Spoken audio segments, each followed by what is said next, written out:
कार्तिक मास की कथा का 30वां अध्याय। शौनक ऋषि पूछने लगे कि हे सूत जी, दूसरे का दिया हुआ पुण्य भी लगता है या बिना दिया हुआ पुण्य मिलता है?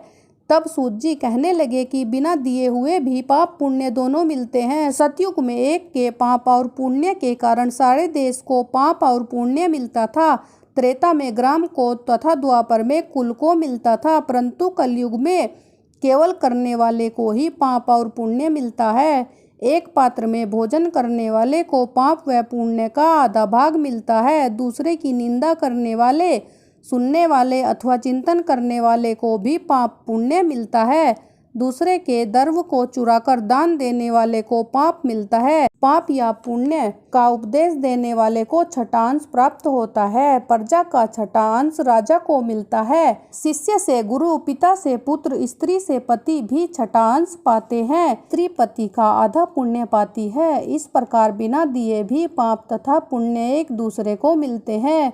इसके अनुसार एक अत्यंत पुण्य देने वाला इतिहास सुनाते हैं। पूर्व काल में उज्जैनी नामक नगरी में भ्रम कर्म से भ्रष्ट पापी, दुष्ट बुद्धि, रस कमल तथा खाल बेचने वाला, झूठ बोलने वाला, जुआरी, मदिरा पीने वाला, वैश्यागामी धनेश्वर नाम वाला एक ब्राह्मण रहता था। वह क्रय विक्रय के हेतु अनेक नगरों में घूमता फिरता था। एक समय वह महिष्मती नगरी में गया और माल बेचने के लिए वहाँ पर एक मास तक ठहरा।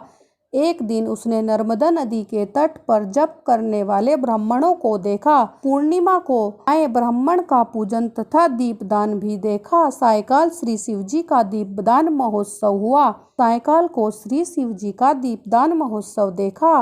कार्तिक पूर्णिमा को दान, हवन तथा जप करने वाला अक्षय फल को प्राप्त होता है। महादेव जी तथा विष्णु में अंतर मानने वाले का समस्त पुण्य निष्फल चला जाता है। धनेश्वर यह सब उत्सव देखता रहा। उसी रात को एक सर्प ने उसे काट लिया। तब कुछ मनुष्य ने उसके मुख में तुलसी दल तथा नर्मदा का जल डाला। इसके पश्चात उसकी मृत्यु हो गई। यमराज के दूत उसे मारते पीटते हुए यमपुरी ले गए।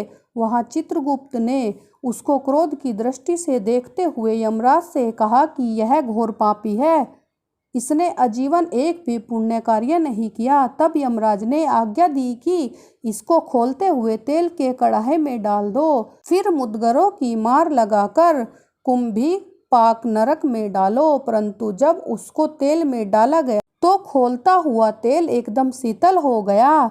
दूतों ने तत्काल जाकर यह बात यमराज को सुनाई तो वे भी आश्चर्यचकित हुए। ठीक उसी समय नारद जी यमराज की सभा में आ पहुँचे और यमराज से पूजित होने के बाद वे कहने लगे कि हे यम, यह घनेश्वर महापापी होते हुए भी कार्तिक मास का व्रत करने वालों के सत्संग के प्रभाव से पुण्यात्मा हो गया है।